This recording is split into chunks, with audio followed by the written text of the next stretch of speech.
Hello everyone, I am Ritesh Kumar Ravi. Now we are going to discuss about exercise number 1.2 in the chapter of polynomials, where we have to find the zeros of polynomial. तो अगर आपने देखा होगा कि exercise 1.1 में हमने identify किया कि कोई भी एक्सप्रेशन पॉलिनोमियल है या नहीं, पॉलिनोमियल है तो उसकी डिग्री क्या है, अगर डिग्री पता है तो उसे किस तरह का पॉलिनोमियल कहेंगे। इसको रिवर्स ऑर्डर में मैंने आपको डिग्री बता दिया और नंबर ऑफ टर्म्स बता दिया, उसके हिसाब से पॉलिनोमियल बताओ। अब जब एक बार आपने पॉलिनोमियल आइडेंटिफाई कर लिया, उसके टाइप्स को देख लिया, तो मैंने बताया था वहां पे थ्योरेटिकल सेक्शन में कि जीरोस ऑफ द पॉलिनोमियल कैसे निकालते हैं या जीरो ऑफ द पॉलिनोमियल का मतलब क्या होता है। सेइंग वेरी क्लियरली जीरोस, मैंने वहां पे जीरो में ईएस क्यों लगाया इवन ये भी बताया था।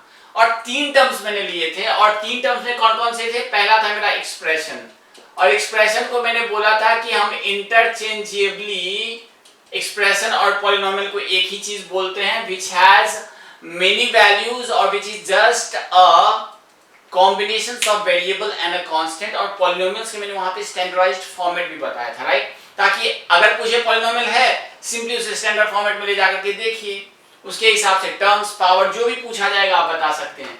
फिर मैंने बताया था इक्वेशन, इक्वेशन जो सम वैल्यूज के लिए ट्रू होता है। तो मैंने बोला था जब एक्सप्रेशन के आगे हम जीरो लगा देते हैं, मतलब जो एक्सप्रेशन है उसको जीरो से इक्वेट कर देते हैं, then it becomes equation, right. Expression को जब हम जीरो से इक्वेट करते हैं then it becomes equation.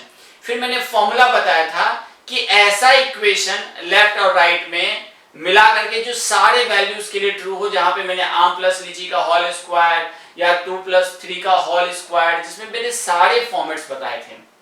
Now coming to the numerical section, भाई वही है और कुछ नहीं है।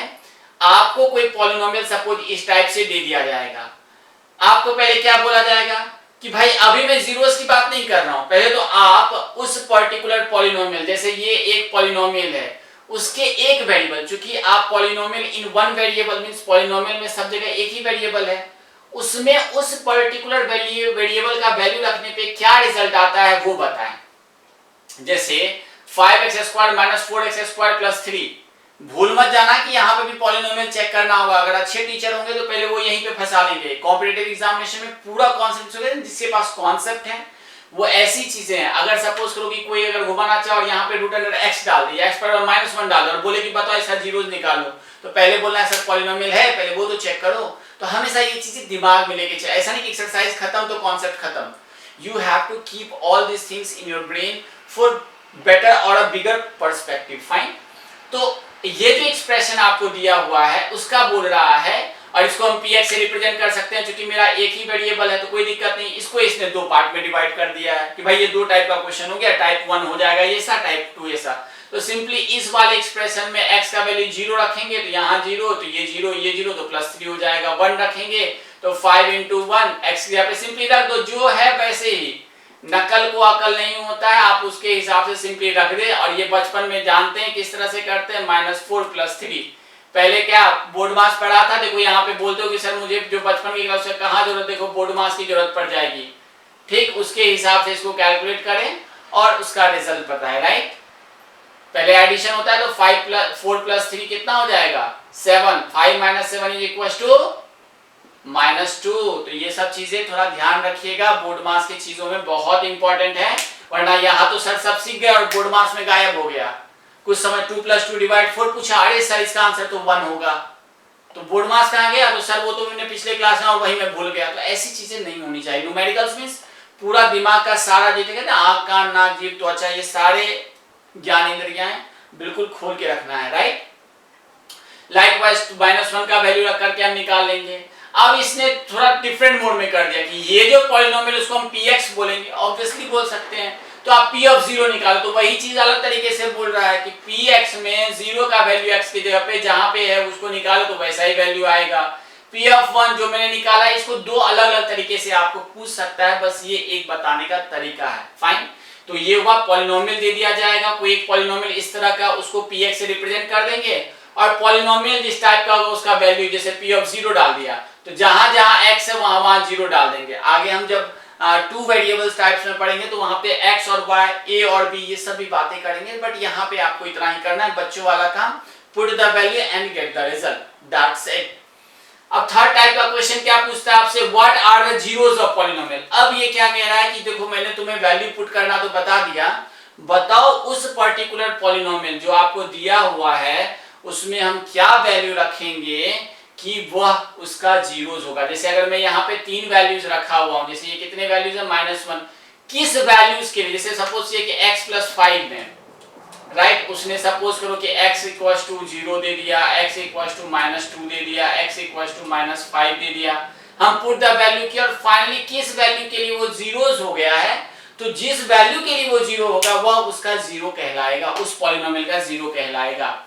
ये बहुत आसान सा चीज है, थ्योरी में जाके देखिएगा, सब मैंने बताया हुआ। जैसे x + 5 में x का वैल्यू हम 0 रखेंगे तो कितना हो जाएगा +5, क्या ये 0 के बराबर हुआ, नहीं हुआ। x में वैल्यू अगर -2 रखेंगे तो ये कितना हो जाएगा +3, तो क्या ये 0 के बराबर, अब ये मत पूछ देना सर ये कैसे +3 हो गया, तो भाई -2 और +5 माइनस प्रोसेस होगा माइनस का, और चूंकि बड़ा वैल्यू है 5 का तो इसलिए 3 हो गया। भाई ये सब चीजें मत गड़बड़ाना। अब x = -5 अगर वैल्यू पुट कर दो -5 + 5 = 0, that's how we can say that इसका जीरो जो होगा x = -5 होगा। तो यही पूछ रहा है कि व्हाट आर द जीरोस।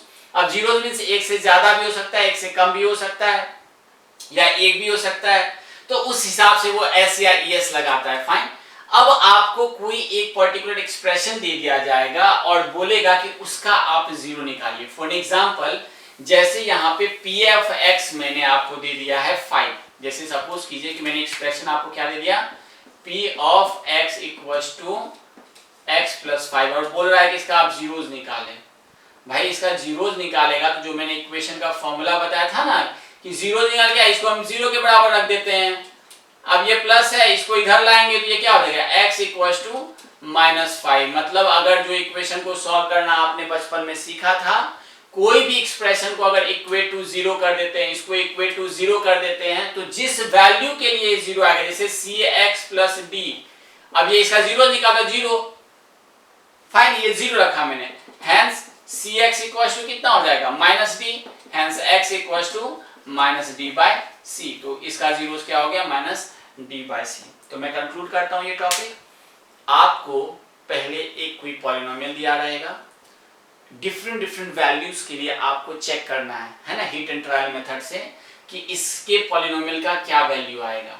आप एक बार इसको दो फॉर्मेट में, या तो डायरेक्ट बोलेगा कि भाई ये एक्सप्रेशन है, इसमें x का वैल्यू रखो, इसका वैल्यू, या इसको बोला कि ये पॉलिनोमियल p(x) है तो p(0) p(1) निकालो, ये आप निकाल लेंगे। अब उसमें से put the value and get the result करने के बाद ये आइडेंटिफाई किस किस वैल्यू के लिए वो 0 हुआ, अगर हो जाता है तो अच्छी बात है। अब बोला भाई अब तुम लोग बहुत बना लिए क्वेश्चन, अब मैं डायरेक्ट क्वेश्चन पूछता हूँ, बताओ इस पर्टिकुलर पॉलिनोमियल का जीरो क्या होगा। तो मैंने बताया था भैया कि एक्सप्रेशन और पॉलिनोमियल का जीरो निकालने के बाद उसको 0 के बराबर कर दो, जिस वैल्यू के लिए वो 0 के बराबर है उसको सॉल्व करने के बाद वही उसका जीरोस कहलाएगा। So simple. Okay, so just solve exercise 1.2 and let me know. Okay, thank you.